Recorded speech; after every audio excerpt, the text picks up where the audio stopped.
If you've recently joined MetaZoo and think you're late to the party, you don't realize how early you are.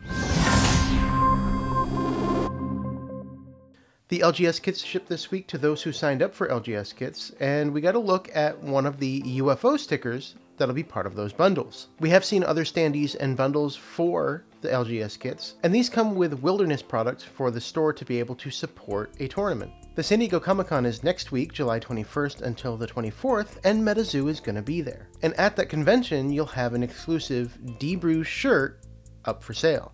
And on this shirt, you have a picture of Earth with gray men around it. I mean, there's one in the back that's rather large, there's two in the front on the UFO symbol, and you have UFOs attacking the Earth. You have one that's abducting cards from North America.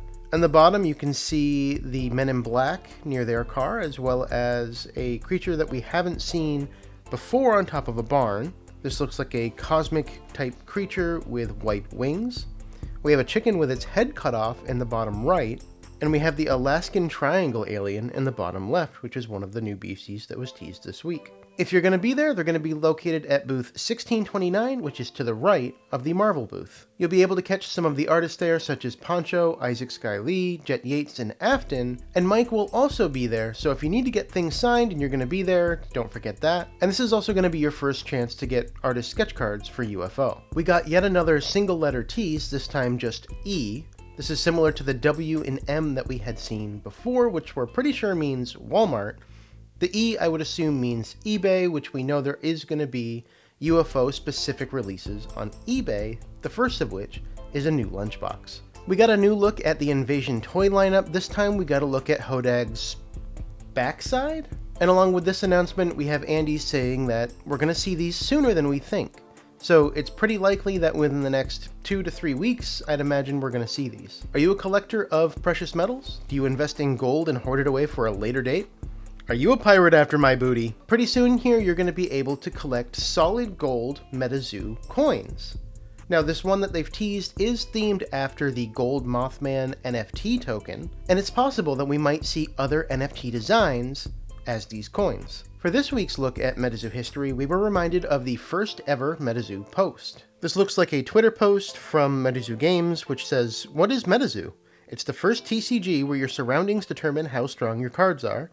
Cryptid Nation is the first set where the creatures are USA-based cryptids." So there's nothing too surprising about that post. We basically already know that. The interesting thing here is that Van Meter Visitor is on the art for this announcement. We got another tease of the rugs this week, and the interesting thing here isn't necessarily to look at the rugs, it's the feet at the bottom of the image. And no, I don't have a thing for feet, but it does help visualize the size of these rugs. They were advertised as being 42 inches by 42 inches, which the only one that is relatively square is the Piazza Bird, so that one's going to be the closest to true 42 by 42, but this was really the first look where we get to see them relative to another object. UFO pre-orders went up this week for partners on the 14th, and a number of them have reported that the pre-orders have gone really well. I have not pre-ordered yet. I am holding off until the 22nd when I can pre-order from Immortal Workshop, and that should be no surprise if you've been following these videos, and if you would like to support the channel,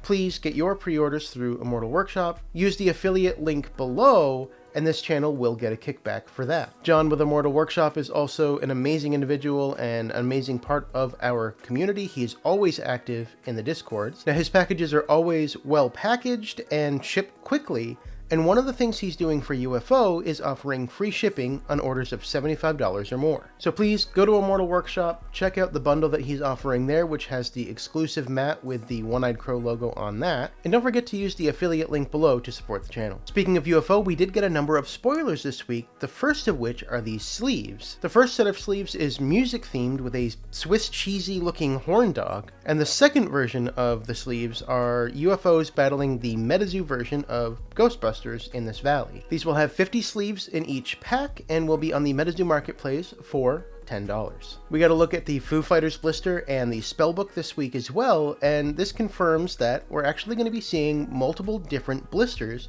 with UFO. This is something that has been hinted at over the last couple months, but this is the first real visible confirmation that this is true. The Spellbook here also looks gorgeous. It does have the similar design to the booster boxes with that solid silver pattern, And the interesting thing here is you can actually see some gold coming out of some of the edges. We got to look at 2 new cards from spoiler packs, the first of which is the Wakinian, which is a colorful lightning bird beastie. This is one of the beasties that's on the booster box art, and it's the one that I've been referring to as Sacred Wings because of an art card that was shown back at the Casters Cup. Behind Wakinian, you can see Houston Batman. We can't see much of this beastie, but we do know that it is a dark type, and in the night sky behind that, you can see some UFOs. We got a better look at a card that was teased last week, and this is a potion page called Magic Engineer's Oil. This is likely the same card shown last week because this has the staff stamp on it, alluding to tournament support packs. A brand new card that we're seeing this week is the Pocket Dimension Orb.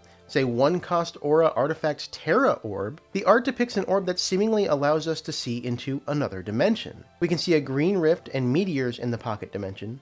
Alongside this card, we got to look at the art for the Cosmic Aura, which has a similar art feel to it and depicts a planet and sun. The first winner of the Crafter's Medal was announced this week, so congratulations to 3D Vegas for that. You can find 3D Vegas on Instagram, and I'll put a link in the description below so you can check him out. He's created Sam's EMF reader, a 3D printed UFO, and as part of that UFO, some confidential designs of the UFO. And there's a bunch more content on the Instagram. I would suggest you definitely check out 3D Vegas. It was confirmed during the Twitter Space announcement for the PFP project this week that the HiroQuest CDs sold 30,000 copies. So this also means that we have a print run of 30,000 HiroQuest cards. Now we know from an earlier announcement that there's 64 cards in the set, so assuming that they're all holos and there's an even distribution, we're looking at about 468 of each card. Now obviously there could be different rarities going on here, so it might be a different distribution. We might have more of some, less of another, but even at an even distribution, these are going to be quite rare. The MetaZoo YouTube channel has a section on it that promotes fellow MetaZoo creators. It was updated this week, and MetaZoo put out an announcement for people to check out their creators. So if you haven't checked that out, you definitely should. Just to name off a few here, you have Nostalgia Collectibles, you have Metaman, Metabros, Ted's Basement, Kitchen Table TCG, I'm on here, Argos is on here, Caster Society, Cryptid FM, Dr. Applesauce, and Dr. Applesauce 2, Runs Collectibles, Peeweezo, Zorax TCG, EpicTube HD, how's it going, Harley?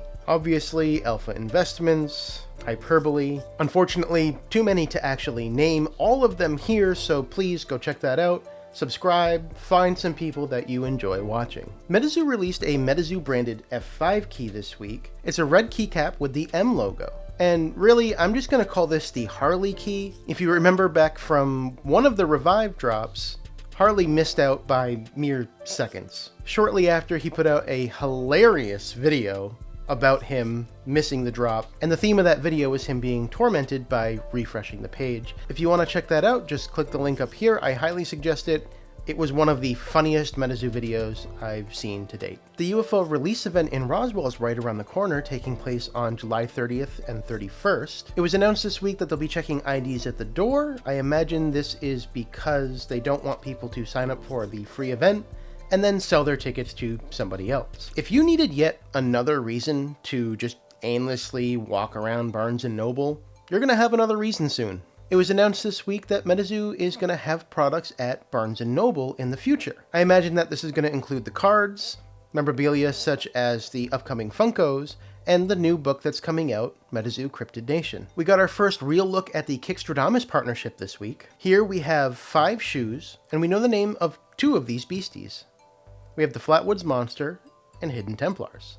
We did also get a look at the Horn Dog, which is on the sleeve art shown earlier, and this is the first I'm seeing of the other 2 beasties. Now, these are all UFO-themed beasties, so it's most likely that we're going to be seeing these in August or September. If you're a MetaZoo caster, you're going to be excited to know that Towers is on its way this fall. Towers will take place in 10 different locations across the US, have 10 different prize pools, and will crown 10 different people master casters of their aura. Each tower will have a specific aura theme, most likely meaning that you will need to go to that tower with a deck of that aura. So if you're going to the Flame Tower to compete, you'll likely need a Flame deck. It's unclear at this time if all 10 events are going to be happening at the same time, or if casters are going to have a chance to compete in multiple towers. And I can't wait to hear more about these tower events, and I really want to understand, do you need to participate in towers to qualify for Casters Cup 2023? On Friday, July 15th, the PFP NFTs finally dropped. There were 2,700 up for grabs on Friday,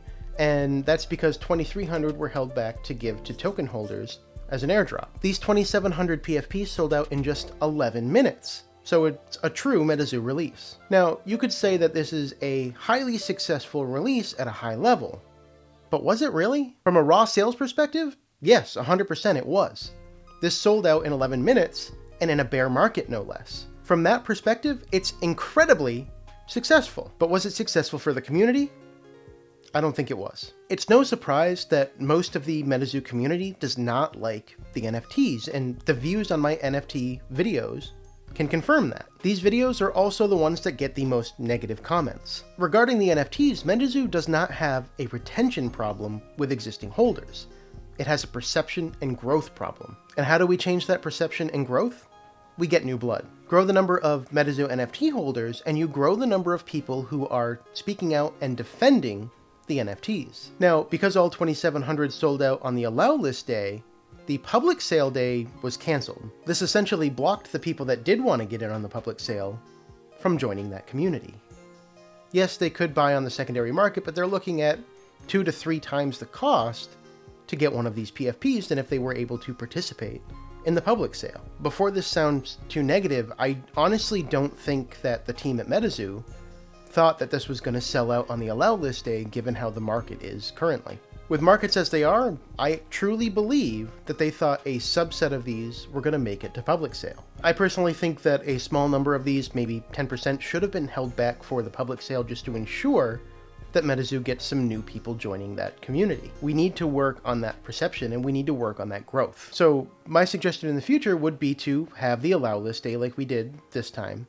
100% I believe that the existing holders should be rewarded and should be offered early access. That second day, instead of having the public sale, I would have a disallowed list day where everybody that was on the allowed list is not allowed to participate. This would ensure that on that day, only new people would be able to buy those NFTs, and it would help grow the community. The third day would then be public sale for anything that doesn't get eaten up in the first 2 days to allow those on the allow list to participate again if they'd like. For each of those days, I think there should be a set number held back to ensure that all 3 days happen. And I think that existing holders would understand the point of the disallow list day to grow the community and to start shifting that perception from incredibly negative to something more in the neutral to positive range. A model such as this could strike a good balance between rewarding existing holders and allowing that community to grow. Not everybody is going to pay 0.6 or 0.7 Ethereum to be able to dip their toes in the water with these NFTs. There are a subset of people who are on the fence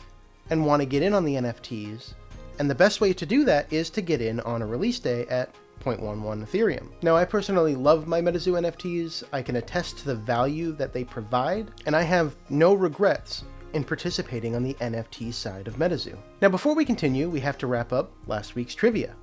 Last week, we had Caster MJ from Caster's Corner Discord with the question of the week. And his question was, to date, what is the only beastie to have the self-destruct trait? And the answer to that was bursting spiderlings. So let's get everyone on the spin wheel that got that correct, and we will figure out who wins this week's $15 gift card to Immortal Workshop. And the winner is Chryso TV. Congratulations on your $15 gift card to Immortal Workshop. Please reach out to me on the Discord and I will give you the code for that. I'll also reach out to you in last week's comment to let you know that you won. Now, the week kind of got out of hand this week and I was not able to line somebody up for this week's question, so I'll do it myself. For this week's question, how many cards were sent into space in the Sent Into Space partnership? I'll pin the question in the comments below, answer it there, and you could be next week's winner. Alright, so on to this week's top story. Formed in 1898, Endeavor Group's Holdings, or WME, is the longest-running talent agency. In the early days, they worked with the likes of Charlie Chaplin, Elvis Presley, and Marilyn Monroe. And if we look at more recent times, in the late 90s and early 2000s, they represented A-listers such as Ben Affleck, Matt Damon, and Hugh Jackman. They expanded into electronic music in 2008, representing Deadmau5, and 3 years later in 2011, they worked to bring Lollapalooza to South America, working with The Killers, Foo Fighters, and our very own Steve Aoki. They also helped Trey Parker and Matt Stone launch important studios in 2011,